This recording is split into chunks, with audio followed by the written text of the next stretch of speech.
Number one reason for women's aging is we're losing our baby fat. We're losing all our facial fat.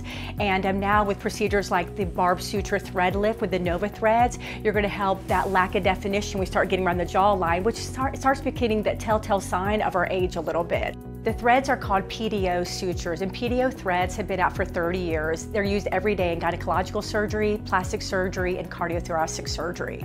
The threads have what you call like a little fish hook attached to it. They're little barb sutures, so it's a cannula, and the little fish hooks engage and cause that tissue descent and helps elevate the tissue. So we lay the threads all through the jawline, lift the cheek. You can do a brow lift with it. You can do a neck lift with it. So nowadays, this procedure is so safe, and we've been waiting for it for a long time because PDO sutures are completely absorbable, and they'll absorb in 4 to 6 months by hydrolysis, and they leave behind a strengthened connective tissue.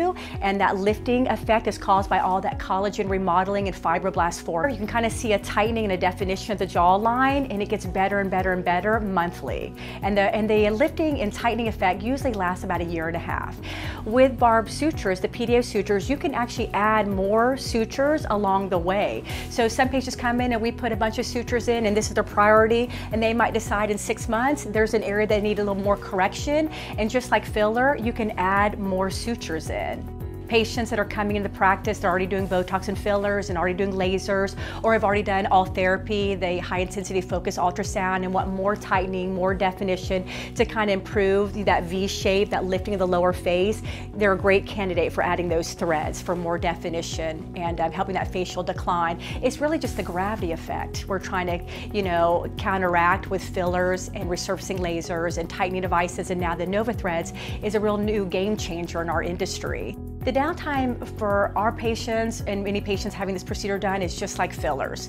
Most our fillers nowadays, we utilize cannulas, a blunt tip cannula with no sharp needle, and we're also putting in the threads with a cannula. So it minimizes bruising by, I would say, 80%, and the downtime, besides maybe a pinpoint bruise at the insertion point or soreness around the jawline for a couple days, that's all the downtime our patients have experienced. So all day, every day, we put Voluma here and Juvederm here, or also utilize the Restylane lift or Restylane, and the fillers do wonders. But when it comes to definition of the jawline, that little bit of tightening we need, this is where we're going to put the threads. So it's complementary to your Botox in the upper part of the face for all that dynamic lines, and your filler in the mid face. And now we have something finally in the industry for jawline definition and facial descent and decline, that gravity effect with the Nova threads. So we realize now with all these procedures, they are very natural, very safe. People look 5 years younger than their stated age. That's a great thing, all non-surgical.